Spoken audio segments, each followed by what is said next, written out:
We open on the New York skyline. Who do you see flying across the sky? None other than Jared Leto playing Morbius in Morbius 2, The Vat of Acid.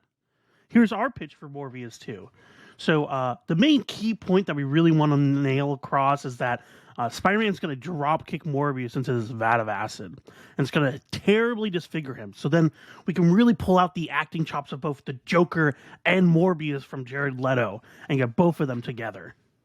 It'll be an amazing combination film that will really show Jared Leto's method acting and how much of a prick he... Anyway, guys, welcome to the Cosmic Panel, where today we will be talking about our polls for this week. It is March 15th. It is pretty early in the morning for us, so this is quite strange, but hopefully you guys enjoy. Elias, what's your first pick? Today's going to be a day full of comics. Yeah. I'll tell you that much. We're going to go work at the shop later, and we're going to start our morning with some fun pulls. So first up, I got Avengers Forever number 15, inching closer and closer to the end of Avengers Assemble. I love this cover. This is a really nice one, featuring Robbie and Starbrand. And this event is ending, I believe, in only like a few more parts. I think there's one more Avengers book and then Omega. No, this is it. The Avengers is done. This is it? Yeah, the last one, number 66, was the last issue. Right. And Okay. this is also the last issue of Forever. So Cool. It's just going the Omega, and then the event is finally over. All right. Well, so this has some heavy lifting to do. Yeah. Mephisto, we saw, is up to something, but we don't know exactly what. So yeah, let's find out. What are your... Now, this is my biggest thing that I wanted to bring up with you. What are your thoughts on a Celestial being turned into Deathlock, and also the fact that this is the same Celestial that they fucking resurrected in Axe, and they knew that it caused a whole bunch of problems, and someone was like, yeah, we should resurrect it again. Yeah, I don't know why they keep doing that. I think after Axe, it should have just been, kaput. But I guess until Aaron was done with his Avengers book, he didn't want to end that, because every Avengers volume has their own HQ, I guess. Yeah, that's sort of how it defines the era. So maybe that is why he kept it around. But yeah, this will be over soon enough. To be completely honest, I don't really care much more for the story. I'm kind of done.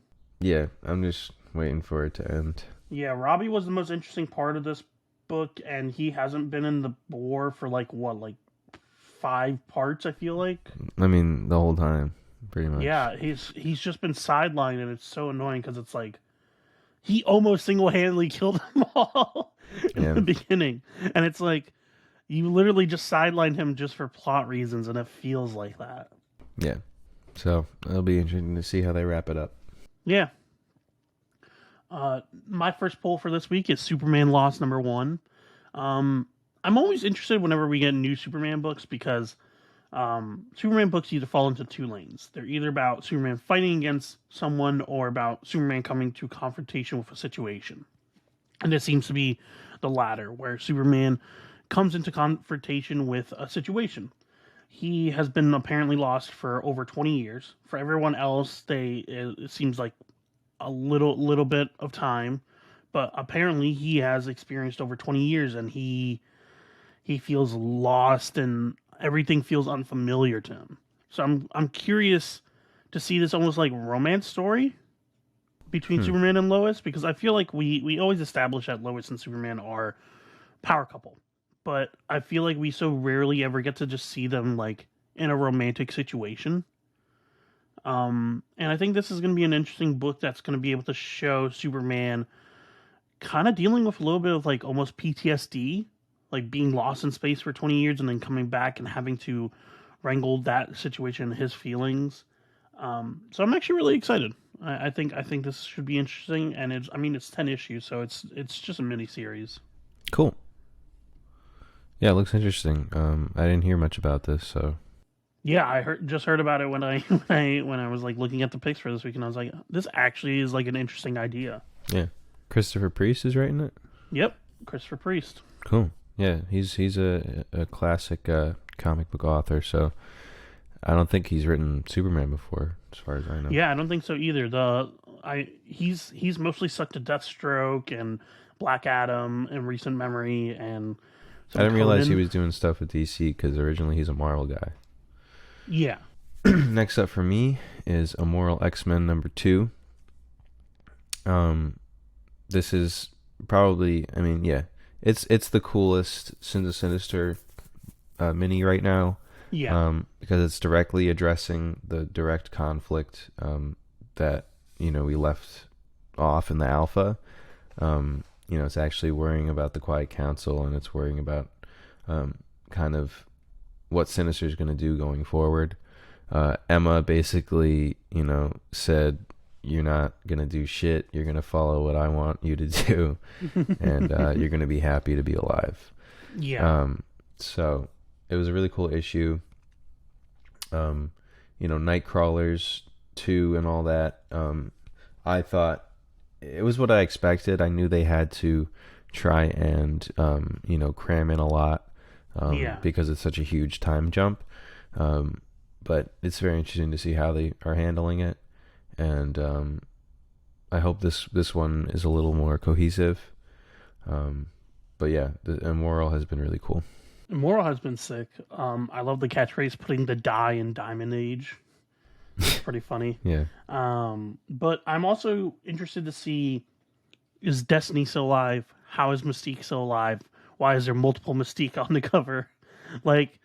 And also I want to see these new versions of the characters, like Rasputin 4. Like that looks really interesting, like having all the powers of her siblings. Yeah. Chimeras. I always find it interesting seeing chimeras because either they're really, really well designed and an interesting power set, or they're just goofy as fuck. Right. Like Cyclops Duck, or Charles Xavier Turtle, like stuff like that just makes me laugh. Yeah. Yeah. I mean, I don't know. I guess Mystique's gonna be in this one. The covers have actually been very indicative of what happens inside the book, which is really funny. You don't see that anymore, but I feel like all the Sinister minis have been doing that. And also, I think Mystique was mostly, in the Storm book, so I don't know how she's going to come into play here, but maybe she's going to keep jumping across. Like this will be her Immoral appearance, and then the next one will be her Nightcrawler's appearance. Because again, she's not supposed to be alive in any of these timelines. Yeah. So it'll be interesting to see. No, definitely. Yeah. Next up for me is Behold Behemoth #4. #3, we got some answers and some more questions. We've kind of established what it looks like in the present day and why the Behemoth is so dangerous. And we've also learned that basically it takes both of them, the girl and the guy, to basically pilot this. It's almost like a Pacific Rim situation. But I think it's sick. I'm excited to see where we go with them because Gray and Ren are interesting characters because they're both characters that didn't grow up with parents.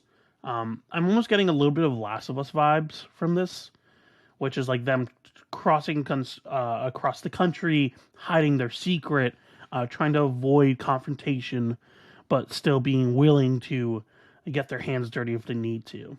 But I'm excited to see where we go, and hopefully this book keeps. Hopefully we get more answers soon because I do feel like while it's been paced pretty well, I feel like some readers are probably going to be like, okay, get a little bit more concrete with your answers now. Yeah. Don't pull a Spider-Man. Yeah. Right. Next up for me is Lady Cop, book 4. Danger Street #4 is of course the book I'm talking about. This finally picked up a little bit more to my liking in issue 3. So I'm actually very excited to see where this goes. I when I read like an old kind of throwback book like this, I want to see some Kirby characters. So we finally got Orion and some of the new gods talking. The whole Metron sequence was really awesome. Yeah. Art was amazing. So yeah, this is finally picking up, and one of the kids finally found out, which blue hero killed his friend, and it's starting to ramp up. So yeah, really enjoyed this issue 3. So I'm excited to see where 4 goes. I'm excited to see where Lady Cop is able, like, how far she can bring this to justice. Because, I mean, they're superheroes, and she's just an average cop. So it's like, how how much of an impact can she have if she Exactly. goes to arrest these guys? Exactly.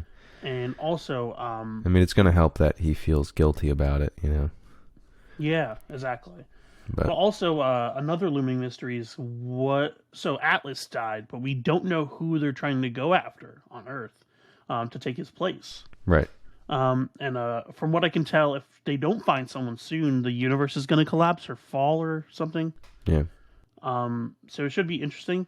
Also, just casually, Metron just entering the source wall, like what the fuck? Like that's Yeah. such a that's That was what crazy. That was sick, that's though. such like a big thing within like DC Comics. Like I can count on like one hand the number of characters that have entered into the source wall, and it's just like Metron's just like, yeah, so I did it went for a Saturday night stroll. Yeah. I was laughing because the only comment on the Legal Comic Geeks listing for Danger Street is Book Lady for Cop. There you go. Go pick up Book Lady for Cop, everybody. Next up for me is Secret Invasion number 5. I've been loving this book. I think it's really interesting. I think it's been really unique with its process. I feel like a lot of people, including myself, felt like it was going to be a retread of the older event, but it seems to be the exact opposite. They're playing into your expectations and really switching everything around. At first, we thought, oh, the Skrulls are going to be able to invade, and then issue 2, they had already found a new way to get past them. We thought none of the heroes were involved with the situation, and then we learned that Tony unknowingly helped the Skrulls hide by trying to help them get a job and get paid. Get So a job. I think it's really interesting that Tony was like, yeah, no, I'll take a risk. I'll help them. Like I don't have time to be everywhere, so this is a great way for me to be quote unquote everywhere while still doing other stuff. And I guess this would kind of explain like how he's like in Avengers constantly while also like doing his own stuff in his own book. It's a cute way to explain it and tie it into the event. It's kind of an odd, like, move, but it makes sense within this story. You know what I mean? Yeah. But this series has been amazing. I think it's been really well written. A lot of twists and turns. It's like a mystery. It's like one big mystery kind of thing. I'm kind of surprised by how little of Nick Fury we've gotten, honestly. I love how the series opened with the exchange with Nick when Nick was Nick was telling Maria the events, and they were showing what actually happened while we heard that dialogue. That was really well done, and I'm really excited to see how this wraps up. I think there's something going on with Maria killing the Skrulls. Maria killing Tony's Skrulls there. I'm very excited to see what happens. I actually really like the characterization of Maria because I feel like, yeah, she's always been this like brutal character that cares about safety and security first and foremost. Like she isn't an Avenger. She's an agent of S.H.I.E.L.D. or she's a government agent. Mm-hmm. And I feel like a lot of people forget that. Like it's like, no, she doesn't work with the Avengers. She's an actual trained, like deputized agent. So she has no qualms about killing threats, even potential threats as she views them. Right. But I also think it's really interesting. I think the first issue is probably some of my favorite because two things. I love that they had keywords and code words to hide. After they established the first Secret Invasion, they had keywords and everything to like tell whether or not someone's a Skrull. And I also love the fact that the family was like if you didn't know that they were Skrulls at the end, you could totally have gone through that situation and been like, no, this is valid. Like you would if you were in denial, some people would use the Skrulls as an excuse. Yeah, it was really interesting. Amazing job at bringing the audience in within the first 2 pages with just being like, we're so happy our husband's dead, like my husband's dead, like that shit. Yeah. It's crazy. But yeah, really well done. Next up for me, I got a nice number one for this week by Christopher Cantwell. I am talking about Hellcat number one. Very excited to see her get her own series right now. I feel like there's a lot to do and a lot to delve into with this character. Very excited to see what Cantwell tackles. Of course, we're expecting some appearances from Damon Hellstrom, and I'm hoping to kind of get some follow-up on how she's feeling about Tony after this time. Yeah. Hopefully they don't completely abandon her and Tony's relationship. I feel like Tony jumps a lot from run to run in relationships, but I feel like this is a relationship that actually kind of feels almost healthy, which is strange because Yeah. I know a lot of people like Janet and Tony. I didn't. I was fine with that, but it didn't feel right. Mm-hmm. And I know a lot of people were into She-Hulk and Tony and different Pepper Potts and Tony, but this feels like these are two very broken characters that kind of find resolve in each other, but don't depend on each other completely. Exactly. That's almost the toughest thing to do from Iron Man book to Iron Man book is keep the girlfriend consistent. Yeah. So so far they've seemed to be doing a wonderful job of, addressing what happened in the past series with Dugan's new Iron Man. So I'm hoping that they also can do that with Hellcat. This is a 5-issue limited, so not an ongoing. But I'm very excited to read this. Tony Stark, keep your girlfriend challenge impossible. Yeah. Next up for me is the Little Monsters 11. We had a huge reveal last issue. So we learned why the adult vampires are not there anymore. And the reason why is because if you drink human blood, you still age. You age very, very slowly, but you still age and you eventually die. The reason why the adults put the kids in the abandoned city with no humans is because they wanted them to be almost like a time capsule, and basically be the perfect version of them that don't age, don't ever change. And so now that half of them has drank human blood, then now they're going to start aging. And so it'll be interesting to see, one, once they started drinking blood, they became super aggressive and super violent. But also how that keeps dividing the family now that they know we have a very long lifespan, but we still have a limit. You guys still don't. So it should be interesting. This book has been amazing. If you love family dynamics and you love almost end of the world, but not crazy oh no, they're fighting against 10 people. It's nothing like that. It's more just exploring the philosophical aspects and just exploring the city and life that was before. This is a great book. My final pick for the week is Justice Society of America number 3. So far, this book has really been kind of ramping up and building up a lot of suspense, a lot of mystery, which I do enjoy, but I think we're going to get some more answers this issue. The multiple artists per book has been amazing. I love how there's a different artist for every era. It really, makes sure that you know which, era Huntress is in. I think that's been really effective and really well done. Yeah. And whoever they got for the old art, the flashback art, like the Golden Age art, is really good at doing that really style. I don't know how he does that, but that's great. So yeah. Basically, Helena has now traveled to I guess it would be modern day, right? Yeah. So she's gonna interact with it must be modern Detective day Chimp. Yeah, Detective Chimp and the modern Dr. Fate. I always forget his name. Khalid. The kid. Khalid, yeah. So yeah, this has been a really cool book, and I'm excited to see it progress. Also, I love that we finally learned who the main villain is, and it's Per Degaton. Per Degaton, yeah. Who apparently is a character from All-Star Squadron who was obsessed with time travel. Mm-hmm. And he's a very golden age character that very rarely pops up, but mostly stayed within the golden age and maybe the bronze age. Okay. And so now he's a serious... Yeah, this is the first time we've seen him in years, so... Yeah, and now he's a serious threat, so it'll be very interesting to see how they deal with him. Yeah, exactly.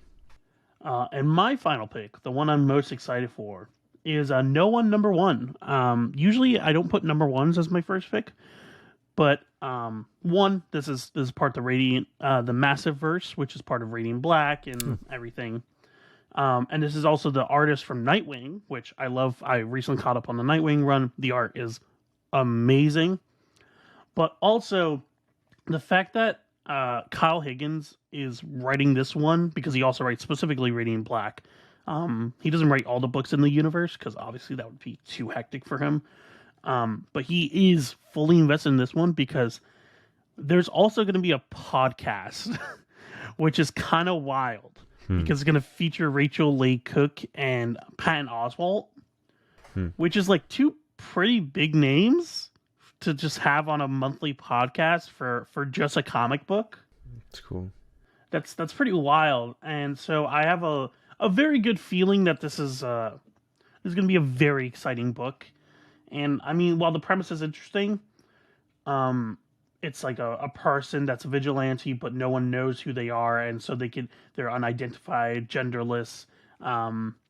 It's really interesting, and I think it will tie into our modern day a lot. So I'm excited. I'm excited to see this. Apparently, it's being described as true crime superhero drama. So Yeah. I mean, I'm down for it, man. It looks like a great vehicle for that kind of story, and I love a good mystery surrounding a vigilante like that. So, yes, this should be very cool. Someone said, this is very exciting, but not to my wallet. I mean, that's got to be the tagline every time I see a new comic.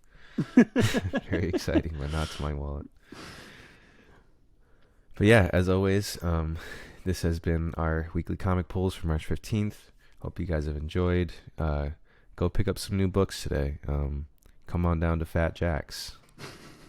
As always, like, subscribe, smash that bell, support your local comic shop, and read comics. See you guys next time. See you.